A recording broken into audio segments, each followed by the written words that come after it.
They will have to agree. And do I have screen sharing possibilities? You're the co-host, and so yes, you Okay, so I do. Okay. do. So I just want to tell the people on Zoom that I'm monitoring the chat. So if you have a question or uh, an issue, technical issue or something, please put it in the chat for me, okay? And I'm gonna, that's all. And I don't know if you wanted to say Is there a something. way to kill, we don't need to see ourselves so big? Is it possible for Flint to be bigger, as big as life? Ah, yeah. Thank you. Did you What want to happened? say? What happened to me? We took ourselves off the screen and now what we're seeing is you. Okay. Did you have anything to say? I really don't need to, but yes, I have a Oh, bit of information about Flint. He's currently a senior teacher with Appamada, a center for Zen practice and inquiry in Austin. He's also the guiding teacher for the Open Door Zen community in Madison, Wisconsin, and just this, a consortium of Zen practice groups in the UK. And they may all be represented here this evening, I don't know, but welcome, Flint, and thank you for doing this. of course, it's a great honor. It's good to be back. I kind of wish I was there, of course, Well, we do too. because it's lovely to be together. But I just returned from almost a month away, um, being with people, a number of people in person, both on the mainland U.S. and in the UK, and it was really fantastic being there. It was really not fantastic getting there and getting home. The travel was a little daunting, but good to be with all of you. I tell you what, even though we'll have a retreat coming up, could we sit for just a couple of minutes, just to signal? And I'll be happy to time it and ring the bell here. You don't have to worry about it, Judith or anyone else. I'll manage that. But I would like to just for maybe 5 minutes, just sit together and bring ourselves into that embodied presence of practice.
as we sit in just these brief few minutes,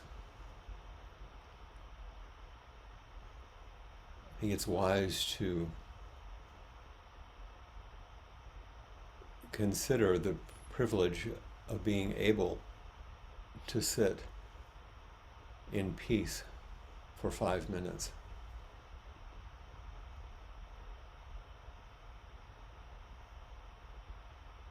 Most of us are living in relative safety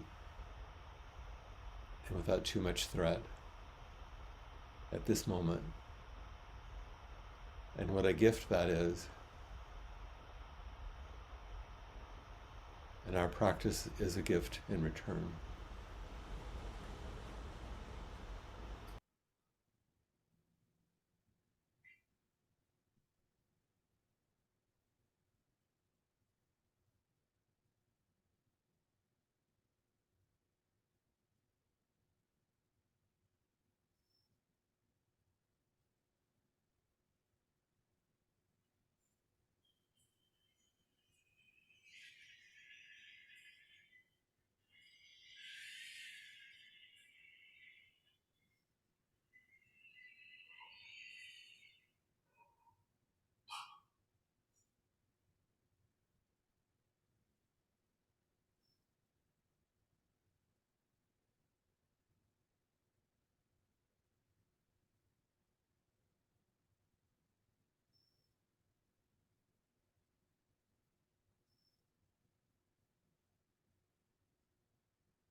We've just enacted what the entire weekend will be about if you are here for the retreat. And the simplicity and yet the profundity of just sitting together in this simple way. Some of you may remember in March of 2020, which we all now remember, mid-March 2020, I was scheduled to arrive in Little Rock and lead a retreat on beginner's mind. And I was teaching in New Mexico near Santa Fe at that time as the pandemic was announced and everyone began to scatter. Very quickly, Judith and Cheryl and we were speaking, it's like, I guess we're going to have to cancel, not knowing what it meant. And so we did, and I was also scheduled to go to Austin in between the retreats to visit my father for his 93rd birthday. But instead, an early dark morning, I drove from Santa Fe to the Albuquerque airport, got on a plane, stayed away from people, and hoped to get home without being ill. And I did. And that was mid-March, not knowing that 6 weeks later, my father would have died and I wouldn't have been able to see him. But the pivot was that we said, maybe I could just do a talk on beginner's mind. And it was the first online offering during the pandemic that I did anywhere. It was for this Sangha in Little Rock.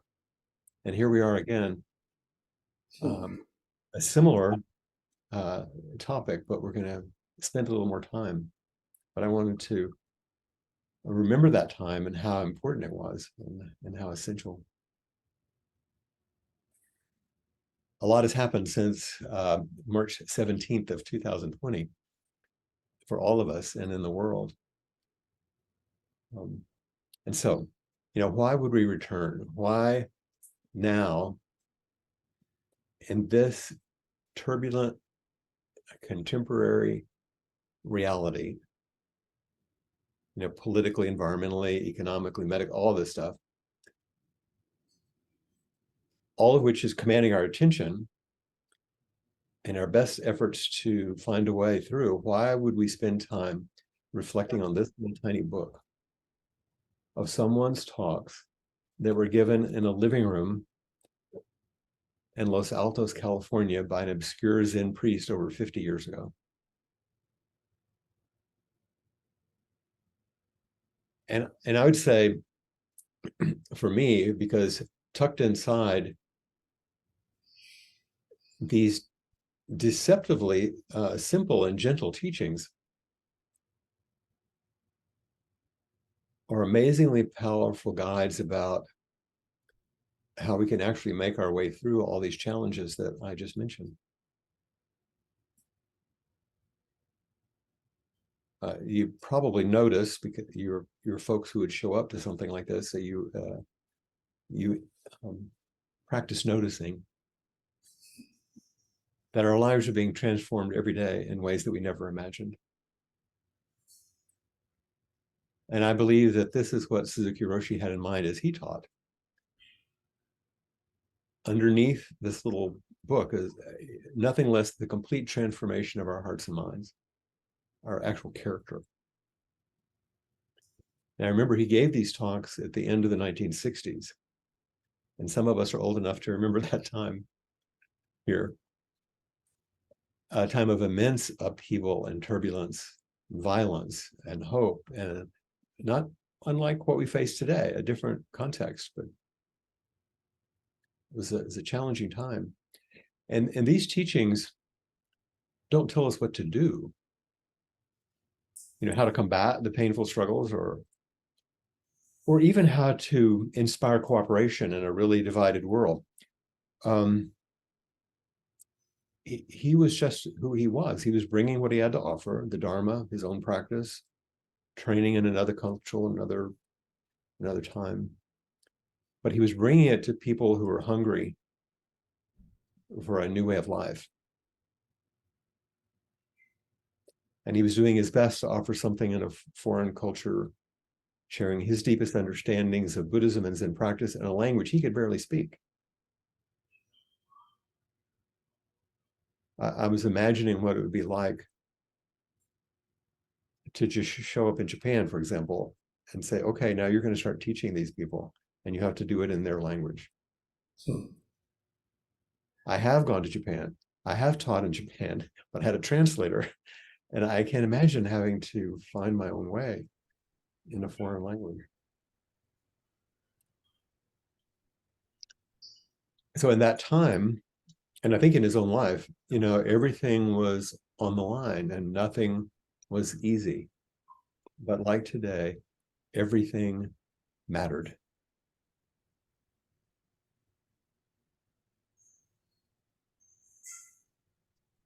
Another challenge, I think, and hopefully we'll get to talk about this a bit, we can't really hold the kinds of assumptions, most of which are pretty unconscious anyway, that we will have time to practice and that this practice will benefit us in some positive personal way, and that we'll be healthy enough and energetic enough to do this beautiful practice in safe practice centers in a world of privilege. We kind of assume that. And we hope to create a warm and connected Sangha, and many of us do, and that's a great blessing. And maybe do some good in the process. But I just want to also remind us, as I did when we were sitting, this is a kind of a false entitlement embedded in these assumptions that we're starting to understand in a very real way that's immediate and kind of frightening and confusing. And the things that are happening in the world, like in 2020, kind of jerks us into attention because of the uncertainty and instability. And by this experience in our body, like deep vulnerability, which can kind of slide into the ditch of despair sometimes. Anybody ever feel that? So this is what the Buddhist teachings address: how to meet the inevitable suffering that accompanies a human life, our lives, and to help each other meet our shared suffering in ways that help us to not make it worse. That would be pretty good, just to not make it worse. So I don't think there's a better time to practice than now. And I believe that beginner's mind is the right teaching for our time. And remember, when I say beginner's mind, this doesn't mean simplified or Zen light. Don't confuse the term beginner's mind with a beginner's practice. It's the whole of practice, the full path, the foundation of ongoing awakening. Beginner's mind doesn't mean going back to basics. That's a kind of a regression or a kind of a naive view. And sometimes we hold it because we hope to be in a more innocent, easy place, but it's a beginner's mind, it's a perspective and a practice path that can really help us. And the help doesn't come from its ability. Our practice isn't something that's going to like restore our fantasies of a hopeful future we think we were promised, or just help us cope with our fantasies, expectations until they're finally met, that things will be okay. I think this is a particularly American illusion, by the way, when I teach in Europe and other places. Here, we think that the future is always bright and things are going to be better all the time, eventually, inevitably. Not everyone thinks that. And it doesn't mean they're negative or harsh. It's just, and this isn't a denial of hope, but a way forward between hope and despair into something that's realistic and alive and dynamic and generous and nourishing to us. And 2,500 years ago, the Prince Siddhartha Gautama plunged into practice just the same way. He was a pretty privileged person. He had it all. But when he stepped outside of that, he realized his view was limited and illusory, and that the world was full of more reality than he was living in, that people suffered the decline of old age and sometimes became ill and even died. And so he was stopped in his tracks by that kind of knowledge. And he knew he had to turn in a new direction. And he had to meet the whole of this reality in a way that was more wise and more compassionate. And so do we. That's our challenge. How to meet all of this in a way that's more wise and more compassionate. So let's dedicate our practice in this retreat to everyone, everywhere. We think of those people who are hurt or gravely ill. We say at Appamada sometimes those lacking basic necessities or suffering violence. in thought, word, or deed. But it means all beings. That's us, right? All beings, everything. So here's a formal way of dedicating the merit of our shared practice. And I'll voice it in this way. May all awakened beings extend with true compassion their luminous mirror wisdom. May the merit and virtue of this retreat, along with our everyday practices, extend to all beings everywhere. May all be relieved of suffering, free from fear, longing, aversion, and ignorance. And may the way of awakening go on endlessly.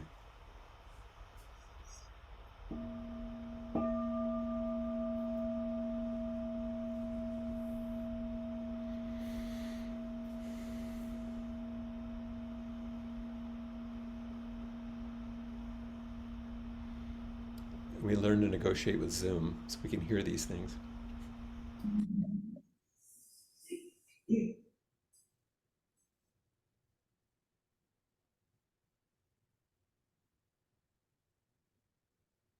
So this is our context now.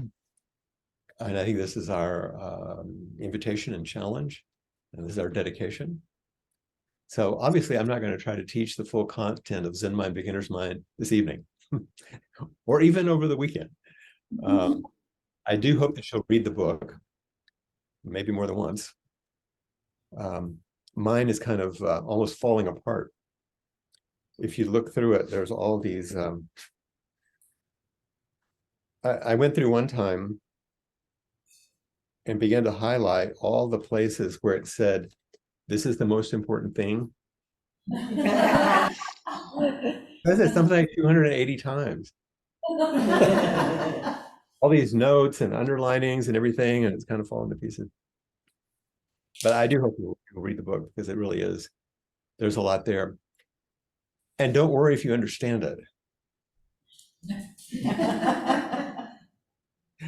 What I'm going to do is I'm going to be a little bit of a guide to orient you not only to the text, but also the practice perspective it offers, and which I think will inform your Buddhist practice. It doesn't matter what lineage you practice, in what cultural form. You might be a Tibetan practitioner or Vipassana, or it doesn't really matter.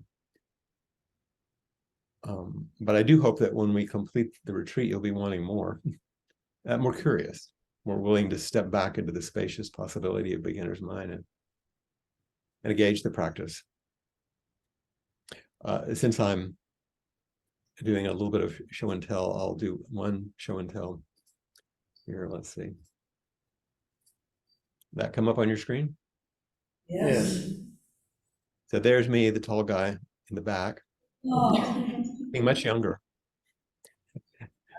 in an environment that Judith would certainly understand, having spent time in Japan. My teacher, Blanche Hartman, her teacher, Mel Weitzman,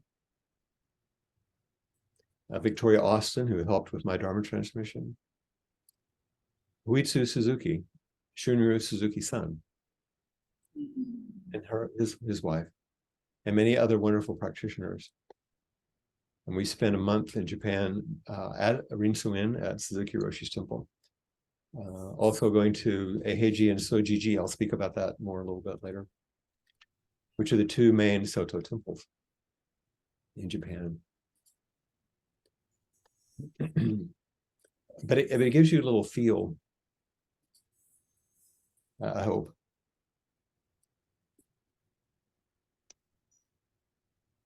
I was talking to some other teachers this morning, and I said, gosh, in preparation for this, I'm including so much history and so many, but it's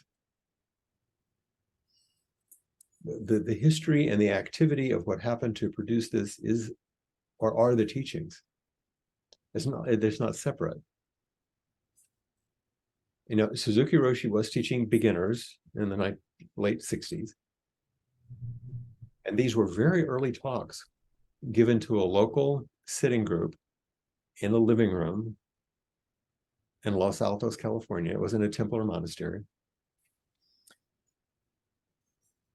And he had left that temple that I showed you a picture of. We're standing in front of the Zendo, by the way. That Zendo is like the new Zendo. That was the one that was built in 1490. That was the new one. The other one had burned down. There's a huge amount of tradition there. And these talks were an attempt to help people like us, who would sit in a living room and practice with their friends like you have, I'm sure. He wanted to help people with their everyday problems and their lives, and to support their aspiration for a more wholesome life. They showed up. They wanted something. They were hungry for something. And the idea of recording the talks, which would have been on, like a cassette player tapes, remember those? Some people are old enough to remember that. It was conceived by Marion Derby, the woman whose home it was. And she, I think they called it the Haiku Zendo. I can't remember. And she recorded and then transcribed the talks, and they became the first drafts of the book. And Marion lived to be 90 years old. She died in 2013. So she lived a very long time. And then those transcripts she gave to Trudy Dixon, who edited the talks for publication. And this became Trudy's, gosh, the effort of her entire life. And I'll say why. She came up with the 3 sections. When you read it, there's right practice, right attitude, right understanding. And then the titles for each of the little chapters comes from the text itself. Trudy developed breast cancer during this time and was ill, very ill, right up until the last draft, and died at 30 years old, shortly after finishing the last parts of the book. And her husband, Mike, a painter, did the painting of the fly on page 69. And we're going to come back to that also. Her story is quite an incredible story. Then Richard Baker, who was Suzuki Roshi's primary senior student at that time, and who would end up taking charge after he died, he saw that the book found a publisher, and over the years it's become really an enduring classic. I've heard several pieces of information that said it's actually the best-selling Buddhist book ever. It's been around a long time, the only talk in the book that wasn't given in that living room was the epilogue, which was a condensation of 2 different talks given at San Francisco Zen Center when they first moved into their residence at Page Street, where I did almost all of my training. I trained at Green Gulch and Tassajara, but my kind of home was at the corner of Page and Laguna in San Francisco.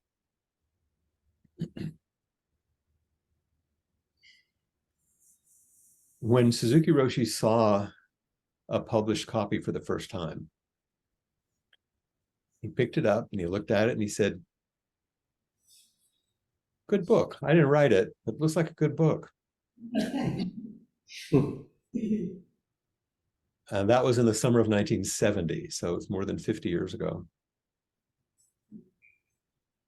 In the 40th anniversary edition that I was holding up a while ago, David Chadwick, who's his biographer, he wrote, he and a few students were in the foyer of the San Francisco Zen Center's City Center, standing around some boxes of the newly published hardcover. And he said most of Suzuki's students didn't get too excited when it came out. We had him.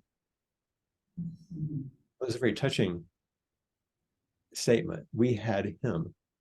And he told us to forget what he said in lectures, and instead to put our effort wholeheartedly into Zazen and mindfulness. That's where we started today. The most enthusiastic responses came from outside of the community and his students.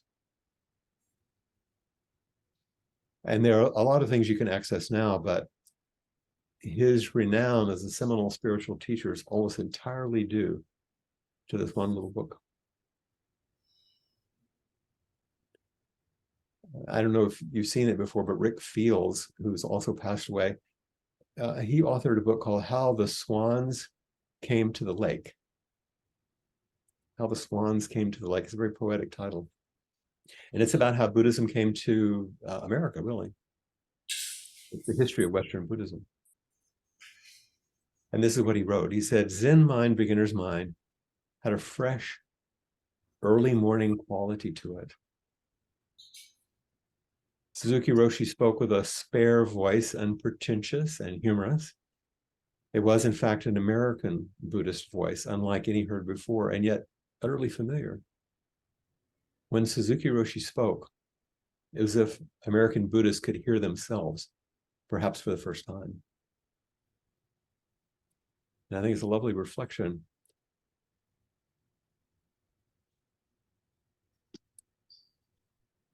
I traveled with a group of my friends, all of us therapists, to Esalen in Big Sur, California, in December of 1993, I think, or 4, I can't remember. And we were going because we wanted to study with Ron Kurtz, the developer of the Hakomi method, psychotherapy, mindfulness-based psychotherapy. And one of the people who was in our group was a young man, and he had this little book with him everywhere. And I'd never seen it before. And so I said, what are you reading? And he talked about it. And he said, I just came from Green Gulch Farm, where I was participating in the fall practice period. And I said, what's a practice period? What's Green Gulch? I had no idea. And so he told me that it was, a practice place at the San Francisco Zen Center that was a farm, and that this was the book, one of the teachers who had been there, who helped start it. And I was somehow riveted when I got the book in the Esalen bookstore and started reading it. And I didn't understand it, but I couldn't deny it. And so as soon as I got home, this is pre-internet, I found an address somewhere and wrote to Green Gulch and said, how do I come there? And they sent me a mimeographed list of things. Remember that? Yeah. Then I had to call them on the telephone to set up my first, it was in 1994, my first one-day sitting, because I really, really wanted to go there. This is a little segment that I wrote, which I think is an important reflection. The first time I visited a Zen temple, I foolishly signed up for a full day of formal sitting. I was determined to sit in a real Zendo with real monks and hear a talk by a real Zen teacher. So I arranged to travel from Texas to California to Green Gulch Zen Farm just north of San Francisco. I'd not had an opportunity for any personal instruction before arriving and had no experience in Zen forms. I actually had very little formal meditation experience, but I'd been reading my Buddhist books and sitting at home for years, preparing for my plunge into the world of Zen training. I was sure I would be able to manage just fine. I was also younger, I was determined and quite earnest, even though I didn't really know what I was getting into. The entire day was shockingly unpleasant. I'd chosen to arrive the evening before the retreat, and so they had me sleep in the Zendo, on one of the tatami mats with some blanket. I wanted to be present, ready for my special day of serene meditation. Of course, I hardly slept, so I was tired and a bit disoriented when the wake-up bell came well before dawn. And it was unbelievably cold. I'm from Texas. This is near Muir Beach on the California coast. And I was anxious and tense and sleepy and confused and in a good bit of physical pain most of the day. And I was mesmerized by all the formality around me, and I was swept up in a kind of a trance in this new foreign world. And a really good friend came to retrieve me at the end of the day, because this was a year later. We're going to go back to Esalen, actually. And we drove up out of the valley mist and the eucalyptus fragrance of Green Dragon Temple. Some of you know California, you know how that is. Through Sausalito, across the bridge towards San Francisco. We moved through the traffic of the city and then south toward Big Sur, along what I know some of you know is one of the most beautiful stretches of coastal highway in the world. And I hardly remember any of it. I was in a state of shock from the day that it unfolded as a powerful, difficult, and painful surprise. And the biggest surprise of all, it didn't take me long to begin to make plans to return. So I asked myself, and I'm kind of asking you, that's why I'm telling the story. Why would I choose to continue with this difficult and seemingly foreign practice? There's very little on the surface of what I'd experienced that day in the Zendo that matched anything I'd hoped to experience in meditation. Why would anyone choose to do such a thing, let alone continue once they realized even a small bit of the challenge involved? And this was confusing. How was I to understand this mysterious impulse to voluntarily give up hours and days of my brief and busy life in order to sit in stillness and silence, facing the relentless tumult of my busy mind and troubled heart, battered by waves of sleepiness and discomfort in my body? This just seemed like another potentially self-punishing religion, and I had more than my share of that growing up in a fundamentalist Christian family.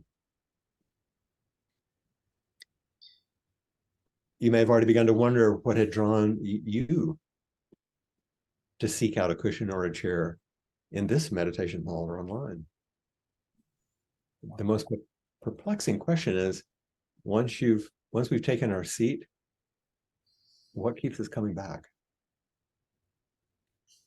Because I'm sure you resonate with some of these things that I'm writing about and speaking about. It's just my story. And when I got home, one of my friends said, I heard that you went to San Francisco and you're studying. Can I sit with you? And I said, okay. So we met in my office, my therapy office, on Thursday mornings. He was a lawyer. And we would sit before we went to work, and we would read one chapter of Zen Mind, Beginner's Mind each week. We'd light incense, make a little altar. We'd sit, read one chapter, go to work. And then we got a copy of the recording of Peter Coyote reading it.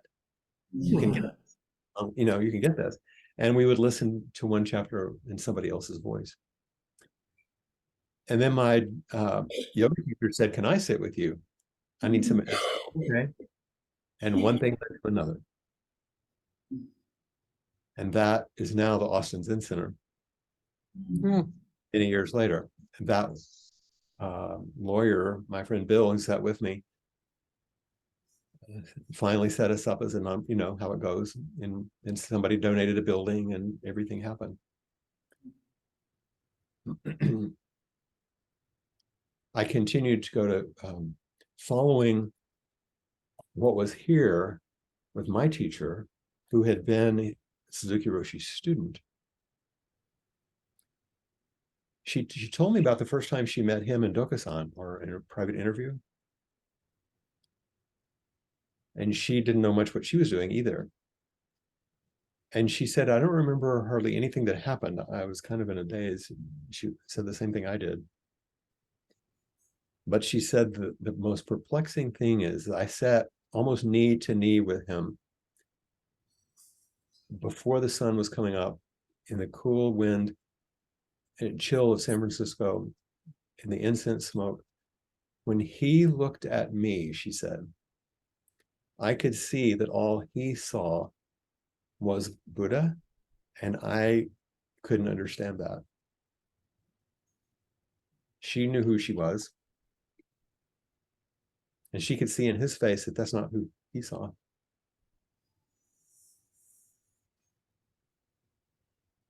And he didn't understand that.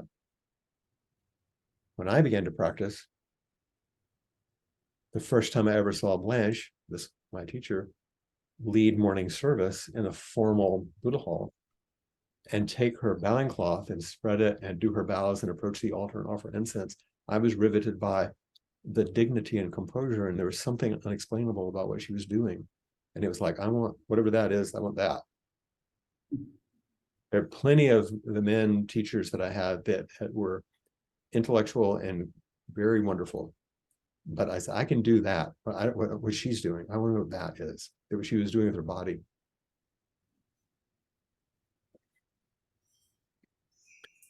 And so I went with her in 1997 with a group, the group I just showed you the picture of. That was 1997. We went to Japan for a month-long practice period at Suzuki Roshi's temple, but we made trips to Eheiji and Sojiji, the dual Vaticans of Soto Zen, because Blanche was doing ceremonies which confirmed her Dharma transmission. And we went to Eheiji, Dogen's temple. We were greeted by the head of international relations for the Soto sect, Matsunaga Roshi, and he had been a friend of Suzuki Roshi's when they were really young. They trained together. And when we arrived, they took us to the Zendo and we all sat on a long tan. It's a raised platform with tatami mats. Facing the wall is in our style. And we were sitting in Zazen, and as we were sitting there, I could hear the door open to the Zendo. And I could tell someone was coming in. Of course, we're not moving, very still. But I could see in the periphery that someone had come to the end of the tan, was standing there. And it was Matsunaga Roshi.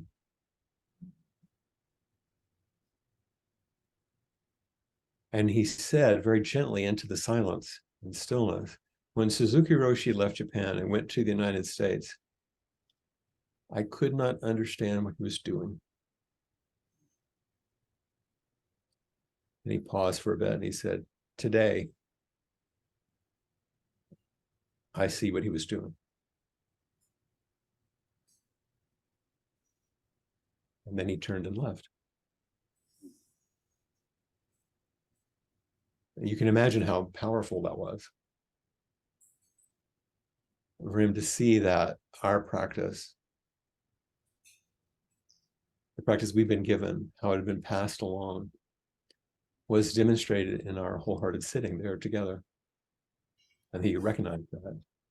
Nothing special.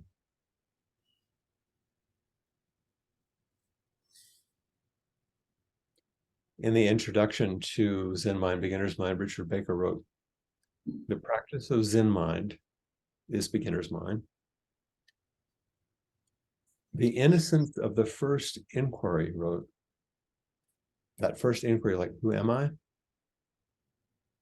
And I just gave you some examples of my own, like, what am I doing here? The innocence of the first inquiry, who am I, is needed throughout Zen practice. The mind of the beginner is empty, free of the habits of the expert, ready to accept and to doubt, to open to all the possibilities that I was in that first retreat. But it's the kind of mind which can see things as they are, which step by step, and sometimes in a flash, can realize the original nature of everything.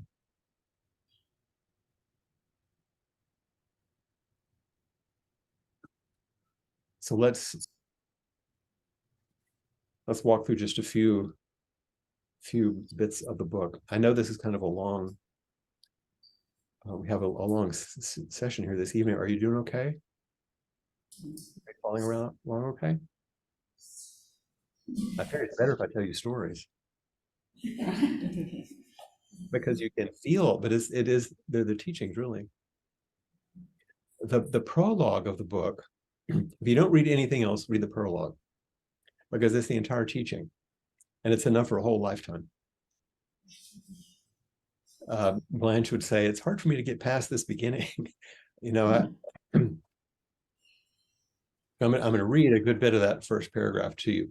So in the context that I've been talking about, and with the invitations that I've been suggesting that we think about for our own practice, listen to his words. He said, people say that practicing Zen is difficult, but there's a misunderstanding as to why. Now I'm going to stop for a moment. I get this all the time. People say, oh, I don't want to practice Zen. That's so hard, you know, and harsh.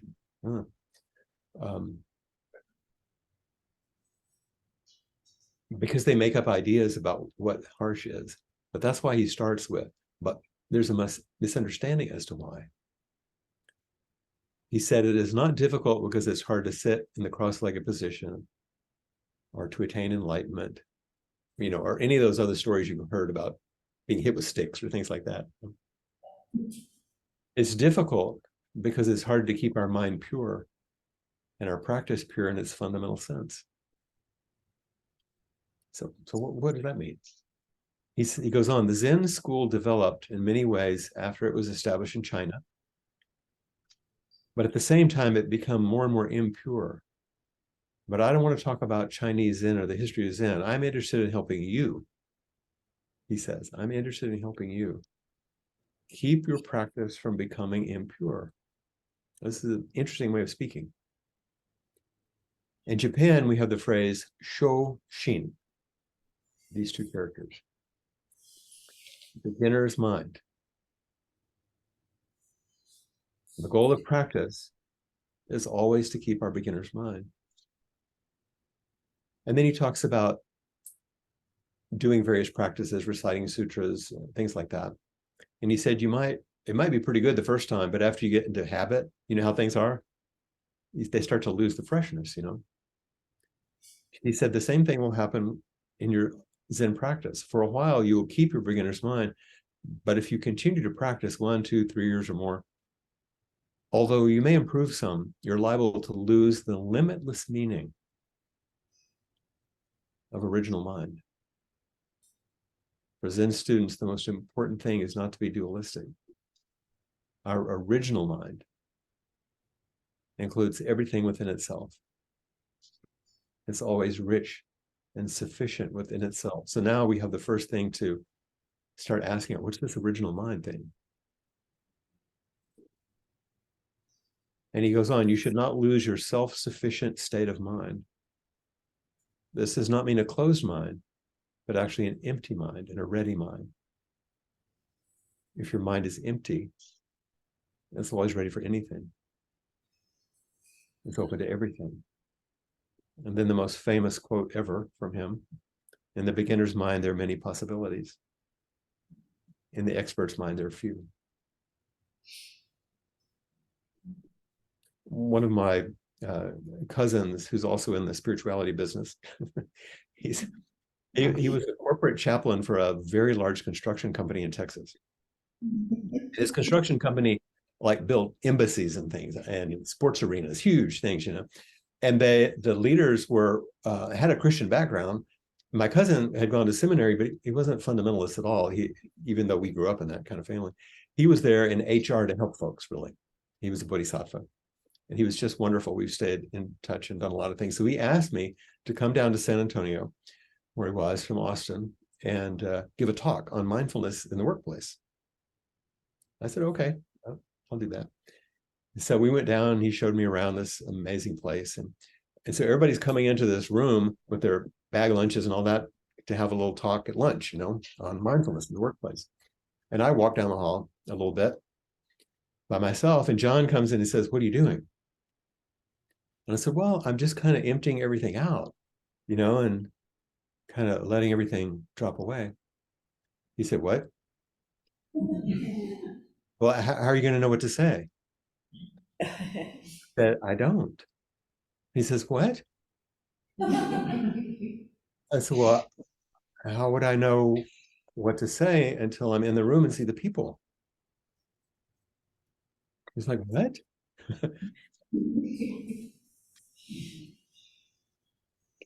If your mind is empty, it's always ready for anything. It's open to everything. In the beginner's mind, there are many possibilities. In the expert mind, if I went in with the expert's mind, I know what to do with these people.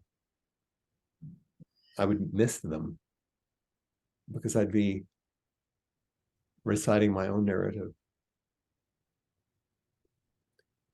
I think this is interesting. I'm going to read to you just a very brief. This is the actual transcript from the tape. This isn't the edited version. This is what Suzuki Roshi said. So imagine it with a Japanese accent, you know. This is, whoops, I'm in the wrong one. For a while, we will keep our beginner's mind in your Zen practice. But if we continue to practice 1 year, 2 years, 3 years or more, we will have some improvement, but we will lose the limitless meaning of the original mind. In beginner's mind, we have many possibilities, but in expert mind, there's not much possibility. There's kind of a sweet immediacy to it. And this is the primary point of the entire volume. He goes on just a little bit further. He says, in the beginner's mind, there's no thought, I've attained something. All self-centered thoughts limit our vast mind. So he's talking about original mind, vast mind, beginner's mind. You start to hear these descriptions. When you have no thought of achievement, no thought of self, we're true beginners. Then we can really learn something. The beginner's mind is the mind of compassion. Oh, now another facet. The beginner's mind is the mind of compassion. When our mind is compassionate, it is boundless. Now there's another descriptor. He says, Dogen Zenji, the founder of our school, always emphasized how important it is to resume, not create. To resume something that's always there, to resume our original mind. When we're always true to ourselves, in sympathy with all beings, we can actually practice. So the most difficult thing is always to keep your beginner's mind. There's no need to have a deep understanding of Zen. You can relax. There's no need to have a deep understanding of Zen. Even though you read much literature, you must read each sentence with a fresh mind. You should not say, I know what Zen is, or I've attained enlightenment. This is also the secret of the arts. Always be a beginner. Imagine when you're painting, Suzanne, you know, about this point. If you want to practice Zazen, you'll begin to appreciate your beginner's mind. It's the secret of Zen practice. Here is a very short piece of that in the unedited. This is from the tape. So in our practice, it's important to resume to our original mind, our inmost mind, which we ourselves, even we ourselves, do not know what it is. What is this original mind? This inmost mind, which we ourselves, even we ourselves, do not know what it is. This is the most important thing for us. That thing he kept saying over and over in the book. The most important thing. The founder of our school emphasized this point. We have to remain always beginner's mind. This is the secret of Zen, the secret of various practices. Practice of flower arrangement, practice of Japanese singing and various arts. Our original mind. Our original mind, our boundless mind, our inmost mind, all these words he's using, is primary awareness, untouched by human agency.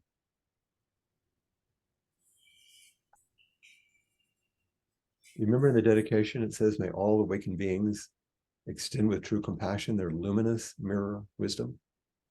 Luminous mirror wisdom.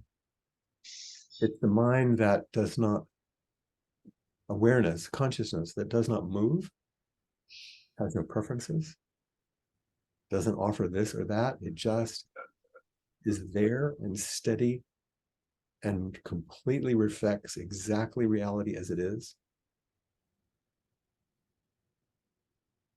And when we sit in Zazen, we're embodying and acting that state, no matter what your state is, because that is always your primary inmost state.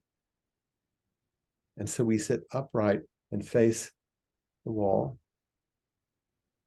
without moving, silent, to express and celebrate and appreciate that this is our inmost mind. This is the boundless mind. This is our primary awareness, in which all the other ways that we attend to the world and all of our other thoughts and feelings and worries and sleeping, all that fit inside of that.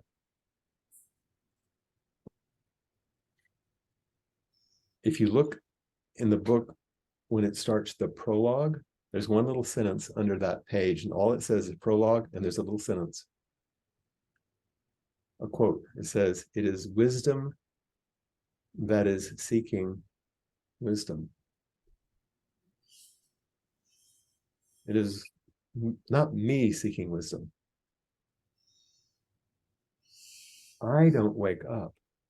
Wakefulness wakes up. This is original mind, boundless mind, not me seeking enlightenment, not an individual thing over here attempting to get something that is separate. That's the dualistic thinking. A personality cannot obtain or have what's being pointed to in terms of liberation. We already rest in that.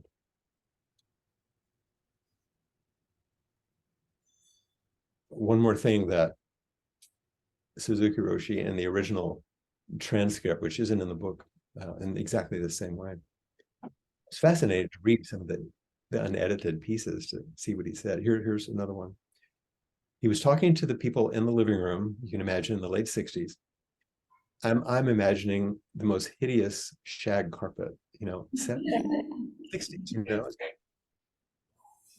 I was very much impressed, he said, by your practice this morning. Although your posture was not perfect, the feeling you have here is wonderful. There is no comparison to it. At the same time, we should make our effort to keep this feeling forever in our practice. This is very, very important. In Japanese art, when you master some art, when you become a successor of your master, you will receive some paper on which something is written. No one knows what it is. It's very difficult to figure out what it is, to explain what it is. But if you have beginner's mind, it's all right. You can say, thank you very much. That's enough. But this is very difficult. So by your practice, we must make our beginner's mind more and more. We should appreciate beginner's mind. This is the secret of practice, of Zen practice. We don't know what it is, but we bow to it and say thank you.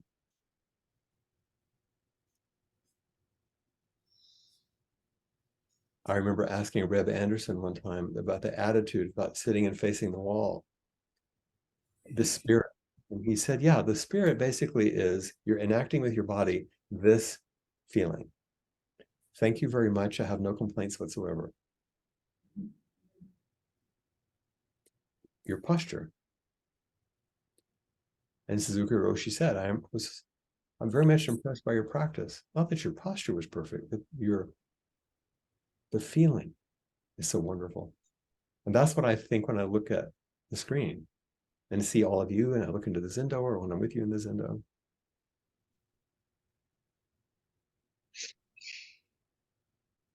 So this is the feeling that we enter with. And then the three main parts of the book, which we'll go into a little bit, right practice, right attitude, right understanding.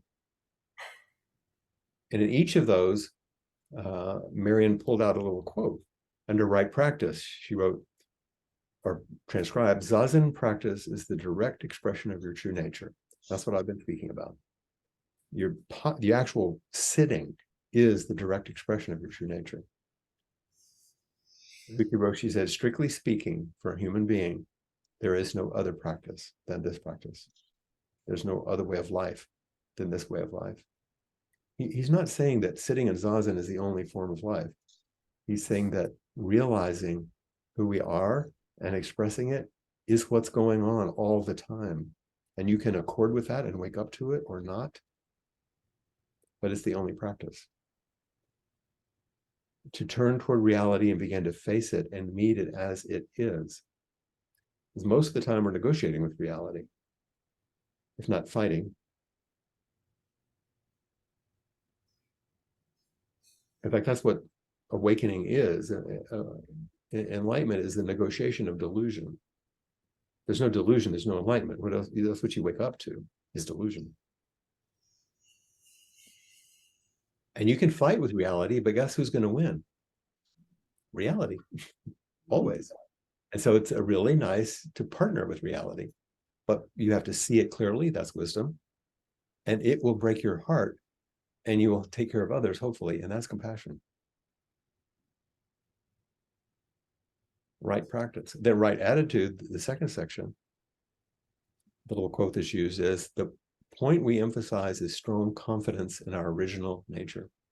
This basic awareness that I've been talking about, our original nature, our Buddha nature, strong confidence. This is who I am. This is what you are. This is what this is. It's not even personal. A strong confidence. The primary, clear, boundless awareness is with you all the time. People come to me in practice discussion and they say, well, I don't know. I thought that I didn't meditate so well. I said, how do you know? Well, I could tell. Well, who's that? And you keep going, and it's like, I have all kind of ideas. I did really good, or I did really bad. I'm this, I'm that. But all of that is being reflected all the time. Your awareness never is not there. And it's reflecting your life constantly. And you can identify with the contents of your awareness, or you can begin to step back into awareness itself and see the scenery of your life, rather than identifying with the content of your life, the content of your awareness. We have many metaphors for it, and all of you have heard them. Like I look through the window, I see the great sky, and there are clouds going through the sky. The clouds don't mess up the sky. The sky is just the sky, it's just the space. An airplane goes through, and a bird, thoughts, feelings go through, but the sky is still the sky. Your primary awareness, your original nature is always there. And it's the same as everyone else's because it's not personal. It's what we rest in. And so we go from right practice to right attitude to right understanding. And the quote that goes with that one in the book, if you look, is, our understanding of Buddhism is not just an intellectual understanding. True understanding is actual practice itself. And that's what I'm emphasizing tonight over and over. It's the actual practice is the teaching, not something about the practice. Doing it demonstrates the teaching. It's not an intellectual idea. It's an embodied reality. And so the epilogue, which is the last part, which isn't one of the sections that came from these talks, remember? And each of these talks has a beautiful quote that comes from the teaching that highlights it on the face page. On the epilogue, it's the last sentence of the talk. Why would this be the one that they chose? Before the rain stops, we can hear a bird. Even under the heavy snow, we see snowdrops and some new growth.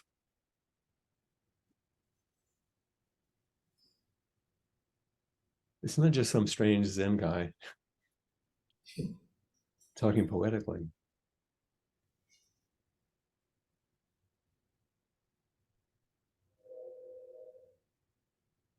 Meeting reality in this direct, simple, in this case, nature-based way, is the fullness of experience. There's not something else. You're not going to have some grand ecstatic thing by waking up. You might, but it's going to pass because that's a conditioned phenomena. And you're going to be left with your body and your mind and your life and everything in it. There are times when things open to us, before the rain stops, before all of our craziness stops, before you get it all worked out, before you go to therapy for many years, before you can still hear a bird. The beauty of the moment is right there, even before anything else changes, even under the heavy snow, even under the burden of what it means to have a life and all the karmic residue. We see snowdrops and some new growth.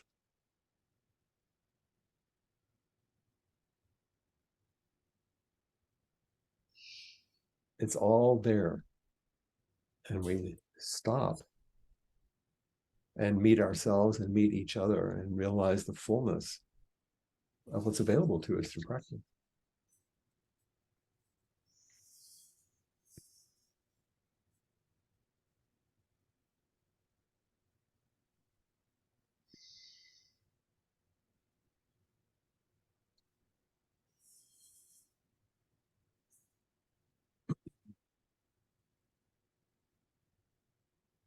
There's one of Suzuki Roshi's students named Steve Tipton, who now teaches sociology and religion at Emory.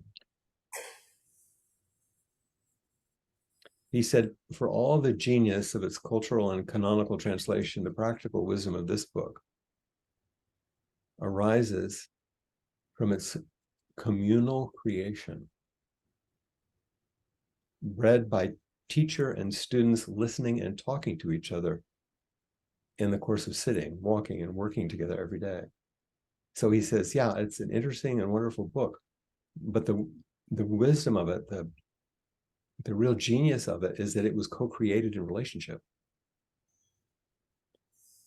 He goes on, through the dance of dialogue, embodied in a way of life reborn over eons and expressed with poetic grace, comes a truly original and compassionate voice, so close at hand, it can open our eyes and touch our hearts.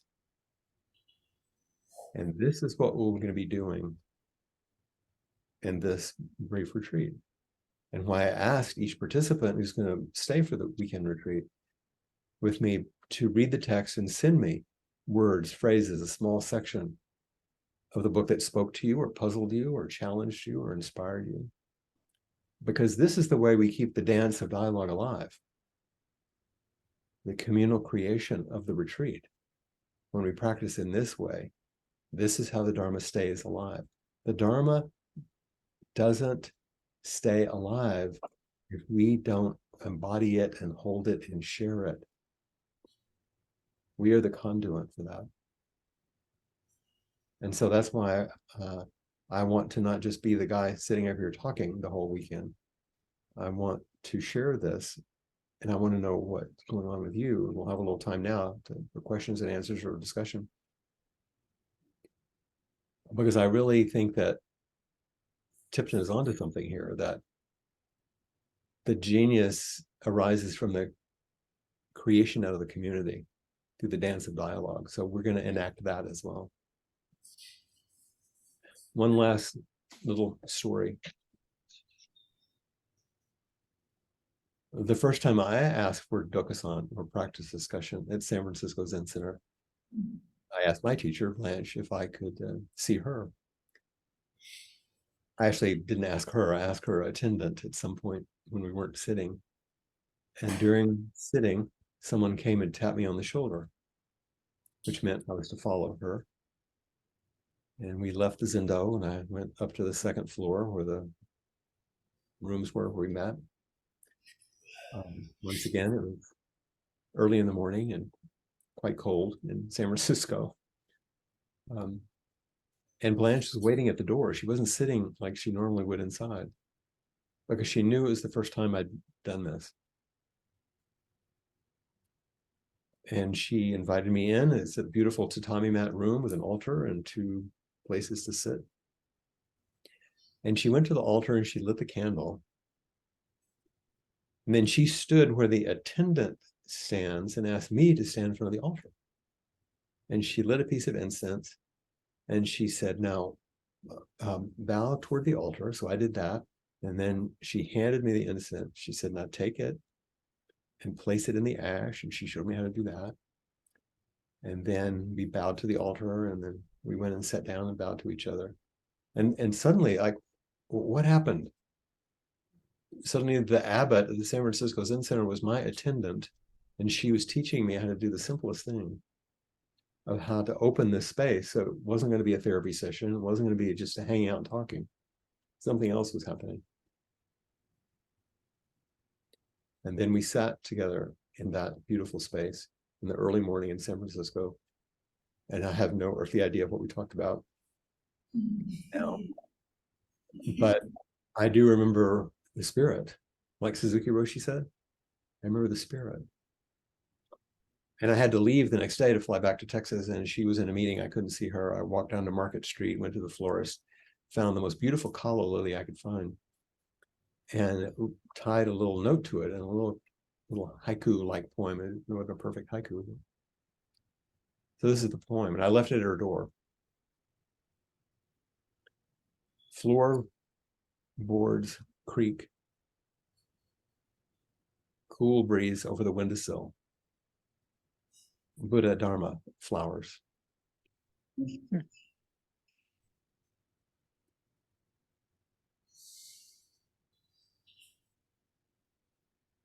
Simple, profound, relational. That's what we're up to.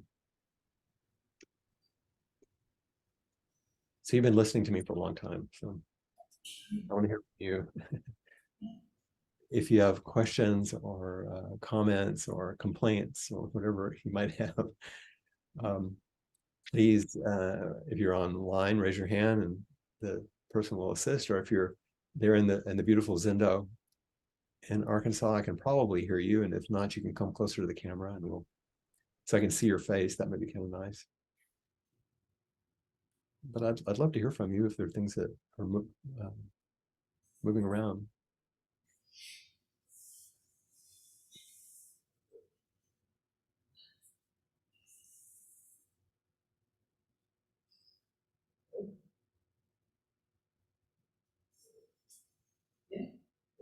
Do you want to, how about if you, let's see. If you Who's just- speaking? Yeah, there you go. Come on up closer. And yeah, here's the camera, so let's, I know what, let's put a chair. Oh, put a chair. For the question, well, there you go, that's good. Just sit. That works. Okay, I can hear you well now. Good. I don't have a question per se. I just think that I didn't know what to expect coming here today, and this was really nice. I mean, I think it's important that we all try to keep a beginner's mind, like that open kind of mindset. And it gets harder the older we get because we get set in our ways, maybe. And so it gets more important and more important to remember to try to know that we don't know anything, I guess. Yes. And I like you saying when you came, you didn't know what to expect. You may have had some ideas like, well, maybe it might be this, maybe it might be that, but it doesn't sound like you were clinging to that at all. You were like, I wonder what this will be. I tried, yes. Yeah. Yeah. And that gives us at least a good shot at it, you know.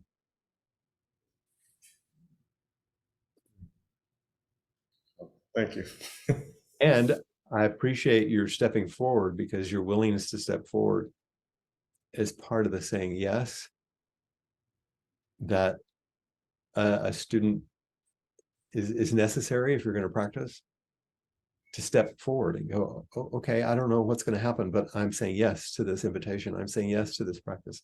I'm invited to meet, so I'll meet, even if I don't know what's going to happen.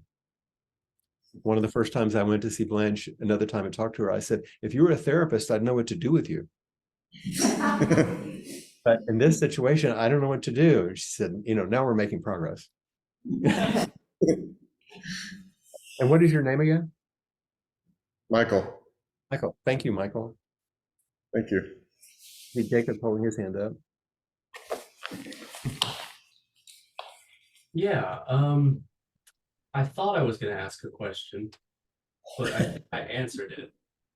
Oh, let's hear how it went.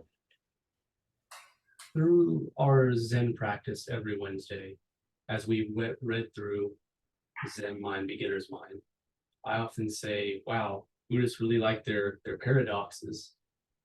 But it's interesting because I do listen to it and I do try to conceptualize it in my mind.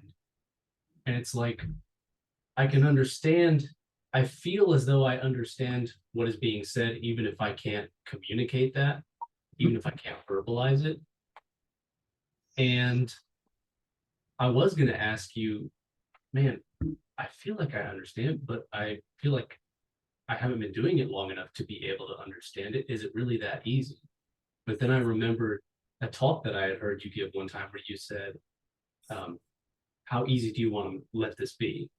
How easy do you make this? Are you willing to let this be? Yeah. And it, like I said, I kind of answered my own question, but I thought I would share that. Yeah. One of the fascinating things, and I know you're familiar with this, is you will read some of these and you'll think, wow, I really got something out of that, And then a year or two later, you read it again and you think, what did I think I got out of that?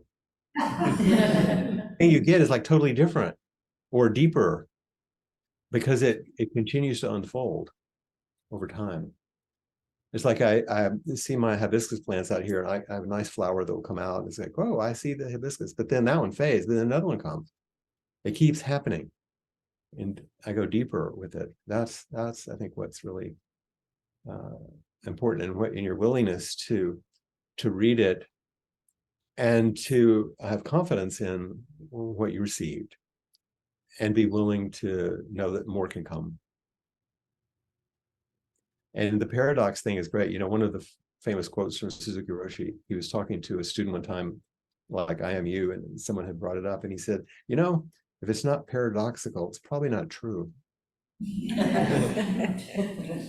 if you can't see both sides, our dualistic mind, you're not getting to the deeper thing. You're just landing on one side or the other. It's not paradoxical. It's probably not true. It's kind of a funny thing, but I like it. Thank you. Suzanne? Thanks, Flint. It's great to see you again. We've missed you.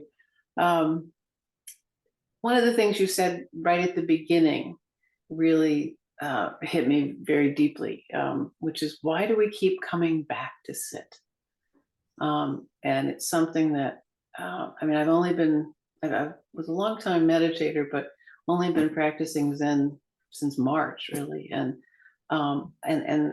I felt this kind of I've been compelled to sit. I have been, it has in a way that I've never experienced it before. And when you said it is wisdom that's seeking wisdom, that suddenly just opened the door for me to say, okay, something else is going on here. We don't know what it is, but thank you very much.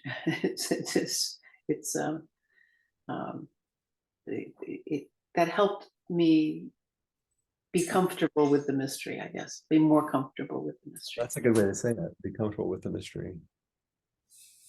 And you feel it like gravity, or you feel it like when I go to the beach and I'm even just standing in water ankle deep, I can feel the pull. Mm-hmm. Goes out. It's like something's calling me. I don't have to understand it, but I can turn in a direction of the call and see what I meet. Mm-hmm. Mm-hmm. And there's some part of us that longs for something in there that we can't quite put our finger on at times. Yeah. There are times when it feels so vast that it feels frightening. Yes.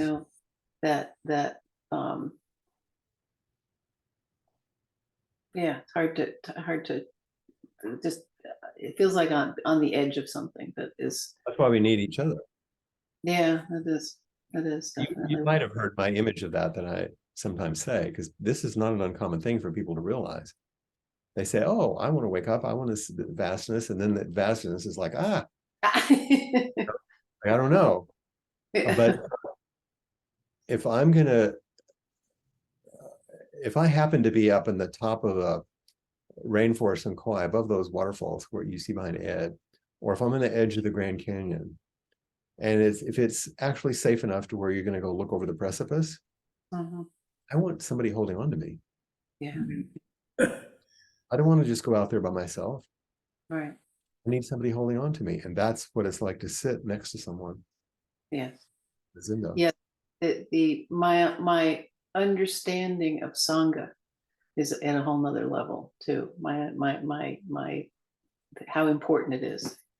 And importance of having a teacher. So That's part of the holding also. yeah, definitely. So thank you for that teaching tonight.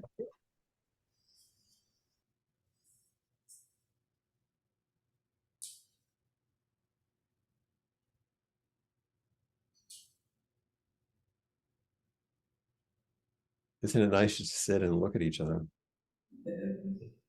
Something about that without even any words. Especially after we've had a lot of words, our space has opened.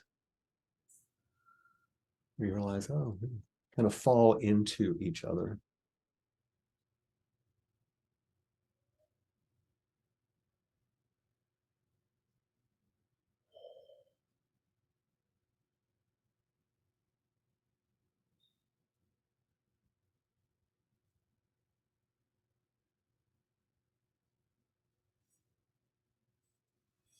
One little side note story that some of you may have heard me tell. When I was in Japan on that trip, we were practicing in a pretty traditional way in a very old temple, as I told you. And so I asked to see Blanche one morning, and it was a beautiful little tea house where they set up to go see for Dokusan. So I go out there, and it was kind of rainy, and went inside and sat in front of her, and I said, if this practice is comes to us in the hope of relieving suffering, why do we do things that hurt so much? And she kind of laughed and looked down, and she looked up at me and she said, we're practicing to know how to meet the pain that doesn't stop when the bell rings.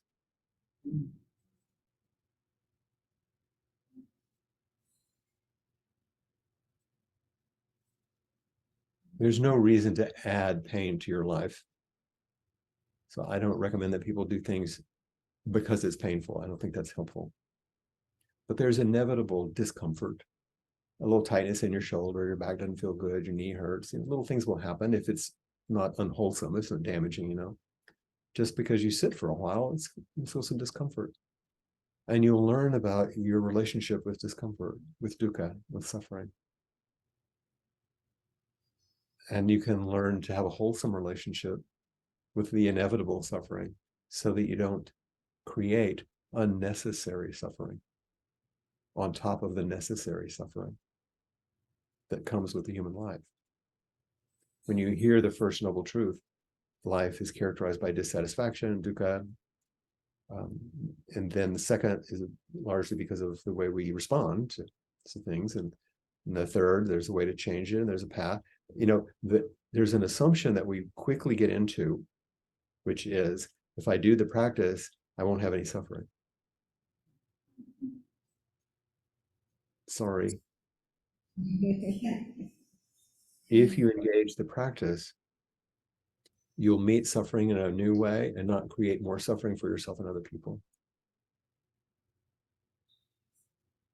You won't make things worse. And there's an immense freedom within what we might call suffering. I'll just say dissatisfaction, struggles with the world. There's an immense freedom in it.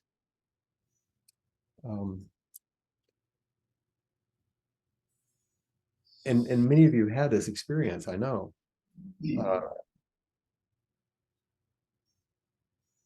I hope it's okay, Brahman, if I say something about you from yesterday. And she's done some challenging medical things recently and had a long stay in the hospital. And she said, there's a point in which I just realized, oh, I'm here. not fighting it and not being submissive, just like, oh, this is where I am now. This is what I'm doing. To be free within everything, not free from anything. And that's a vast freedom that we don't always understand. But it's possible and immensely liberating. And it helps other people. We in the beginning, we practice for ourselves because we have to. Like, my life is a mess. I don't know. I've got to do something. We practice for ourselves. And then we begin to practice we realize, oh, some other people. Bodhisattva vow. I'm sitting for the benefit of others. And then eventually we practice for the Dharma, the sake of ultimate reality, which is we're an expression of, and we have some responsibility to, which includes me and everybody else. So it looks like we're to the end of our time. Is that right? Yeah, pretty close. Yeah, it's 8:30. Good. Well, maybe we should, maybe this is enough for today. I hope that it wasn't too long for you. And that it was something that's useful and nourishing for you. We say sometimes that our dedications, may our intention equally permeate every being and place with the true merit of Buddha's way.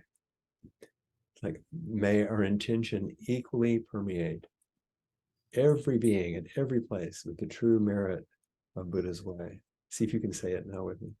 May our intention equally permeate every being and place with the true merit of Buddha's way.